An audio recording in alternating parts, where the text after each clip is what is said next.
Today, I'm taking a look at the terrifying theory that Ed and Eddie are living in purgatory. Let's get on with the video right now.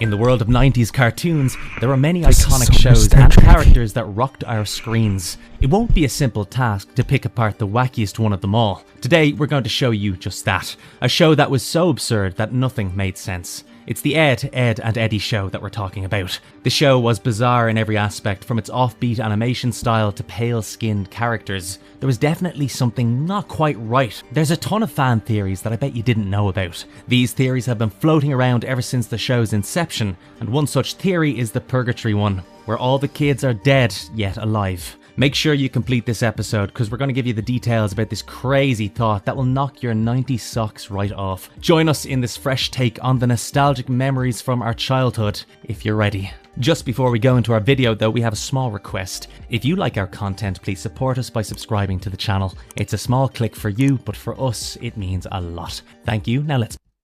Oh yeah, please do that with me as well.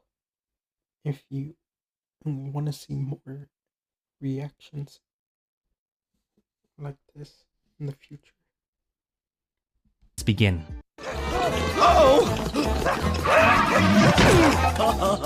Gentle as a kitten in a tree. Why this theory could be true. What you might have missed in the show is that every character is suggested to be dead and living in the afterlife. The neighbourhood in which the show takes place is said to symbolise a place called the Purgatory. In case you didn't know, that is where sinners suffer to atone for their sins before they reach heaven. Dark, isn't it? Further, the characters don't portray features of humans that are alive, but rather ones who are dead. For instance, their tongues aren't the normal pink colour of a healthy human, but instead it has a blue greyish hue, which is found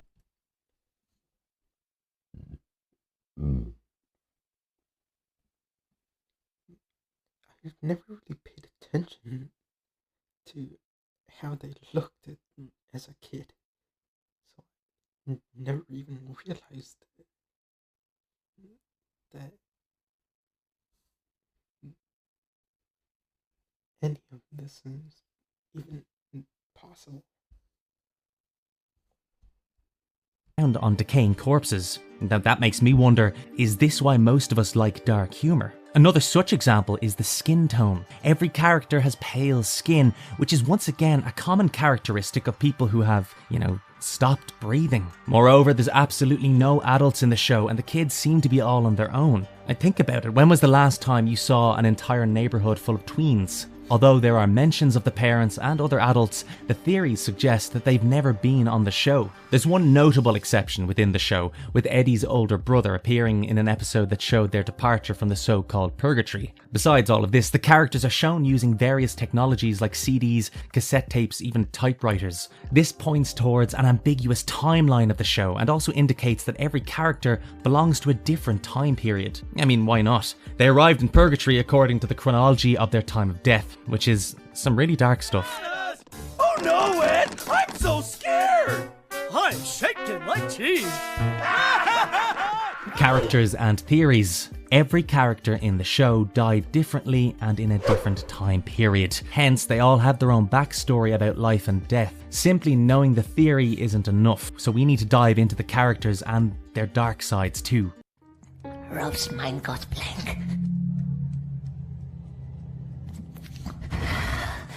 Rolf, the immigrant. Rolf comes from a distant land that he knows as the Old Country. He's the son of an immigrant farmer. Before arriving at the cul-de-sac, Rolf worked tirelessly on his parents' small farm. He's also the leader of a Boy Scout troop called Urban Rangers. His little gang includes Jimmy, Plank and Johnny. Rolf takes great pleasure in his farming heritage. He often calls himself the proud son of a shepherd. One distinctive feature about Rolf is that he always speaks in the third person. The theory suggests that Rolf was the first to arrive from the 1900s era. His family moved to Peach Creek to set up a farm. Ultimately though, Rolf Rolf passed away around 1903 due to a tragic incident where his family's farm animals stampeded and trampled him. This incident is believed to be the reason why, in the afterlife, Rolf only has a limited number of animals, including one cow, one goat, a few pigs, a few chickens, all of which wouldn't be enough to cause a fatal stampede. This shows the amount of fear that stems from his death. Even in the afterlife though, he diligently tended to his animals each day and maintained his role as a farm boy.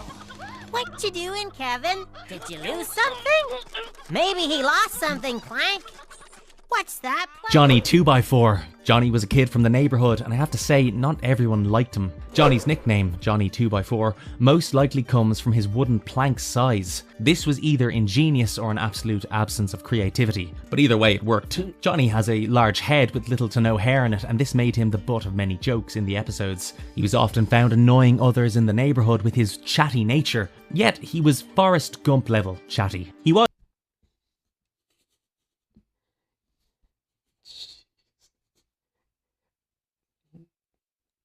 Johnny is kind of annoying, but he does have funny moments, which I like about that.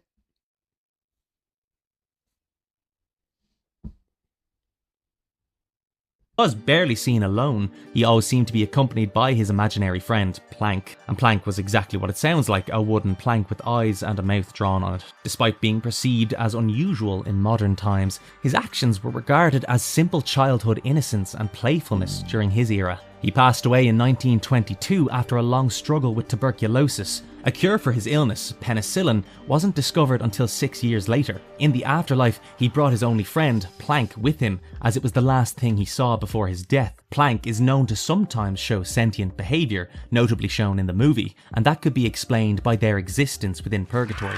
Top shelf, Shorty. Hey, go bug Sari a little pest, Johnny boy.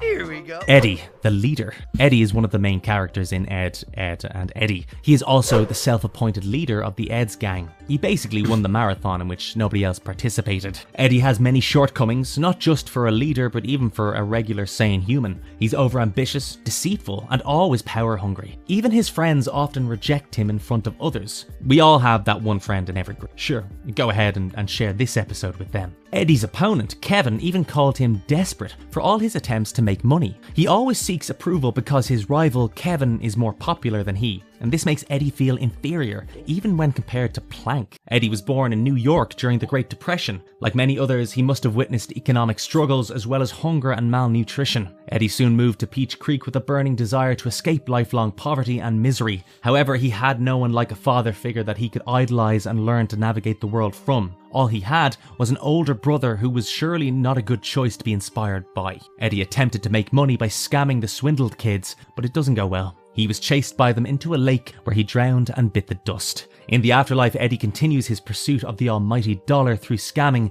showing his persistent nature even beyond the world of the living. What? Jeez. Someone really likes Christmas. Ed, the half-wit. Ed is so bad that he's actually good. I mean, there's barely anything that he can do without hilariously failing at it. Ed is also one of the three main characters of the show. Although he is the strongest of the three, he's also the least intelligent. But we get it, not all fingers are the same, right? Ed, however, is a pleasant character with a positive attitude towards everyone he meets. Additionally, he has a knack for befriending everyone he comes across. Ed is often forgetful and innocent, which makes him an ideal partner for Eddie's scams because he's very loyal and he rarely questions or doubts them. Yet Ed never thinks of mistreatment from Eddie, even though he always serves as the main manpower for all of the schemes. Ed's naivety makes him a victim of his sister too, Sarah, her dominant personality. He's always scared of Sarah, and why wouldn't he be, because she has this control over him. Jeez.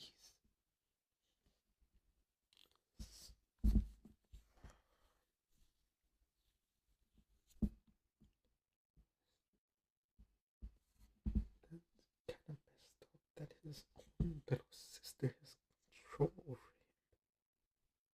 Despite her torture and teasing, Ed does care a lot for Sarah and tries hard to keep her safe and happy. Ed and Sarah joined the cul-de-sac right after Eddie. After their father's death in the Second World War, they were distant from their mother. Maybe that's what led to Sarah adopting this bossy behaviour to compensate for the loneliness, while Ed immersed himself in comic books and monster movies to escape his troublesome reality. In 1953, they both tragically died in a car accident and united with the other dead children in the afterlife. You get off! You guys are totally acting like jerks. Why don't you leave poor Jimmy alone? He's younger than you know, and blah blah blah blah blah blah blah. Naz, the hippie. Naz von Partenschmier is the popular kid in town, and she's also the romantic interest of the show. She's known for her trendy and beautiful looks, and she often hangs out with the cool kids on the block, mainly Kevin. Her beauty leaves most boys captivated, and more often makes them nervous and speechless. However, with the exceptions being Rolf and Jimmy. As the head cheerleader at Peach Creek Junior High School, Naz mixes sweetness with occasional unusual behaviour,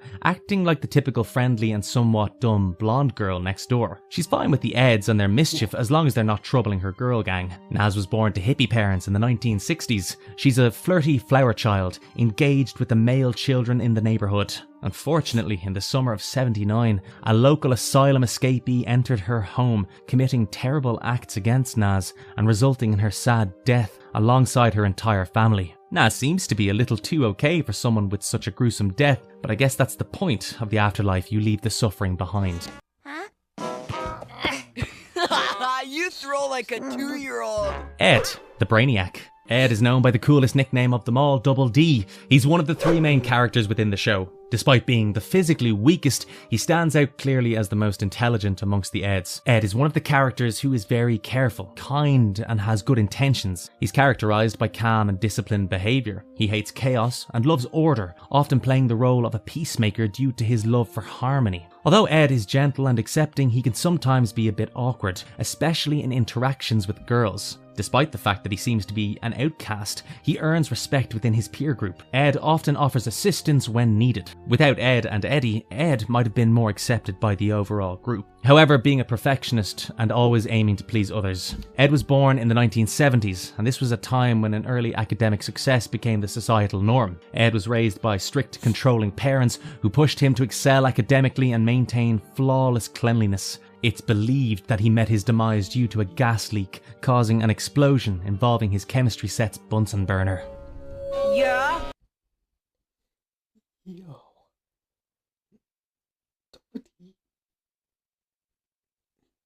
These tragic deaths, crazy. His childhood was crazy. He had messed up appearance. His own science experiment blew up in his face.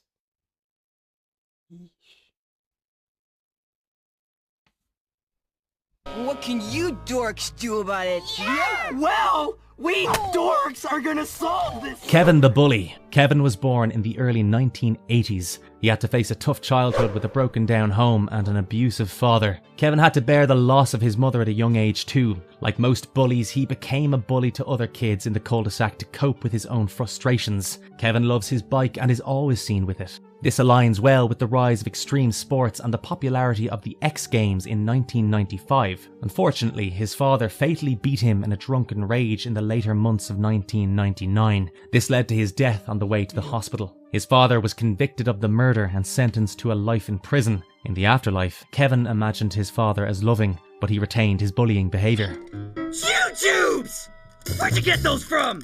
Get what?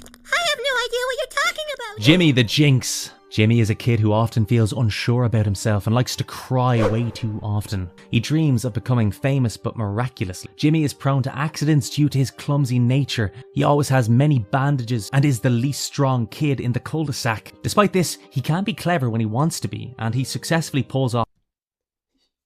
Jeez. Okay, Thanos.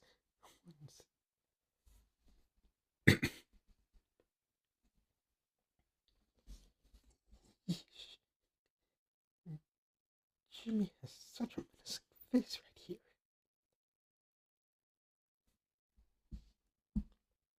Off scams, even fooling the Eds with one tricky plan. Ed arrived last in the cul-de-sac, born in the early 1990s and diagnosed with leukemia. His parents thought he was too weak to play with the other kids, so he remained in bed most of his life. After a valiant fight with leukemia, Jimmy eventually passed away, completing the story of the cul-de-sac Purgatory.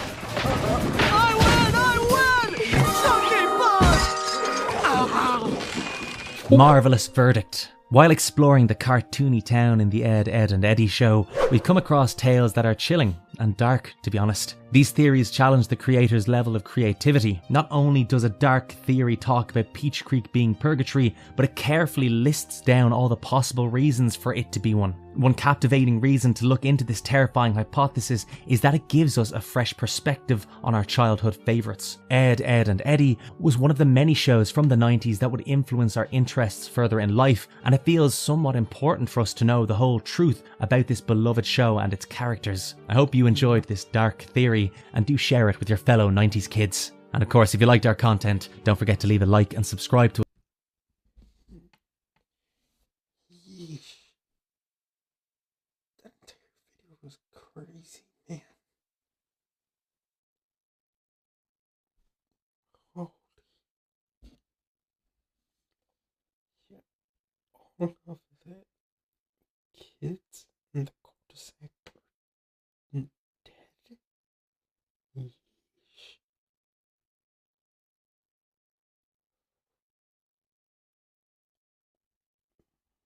Well,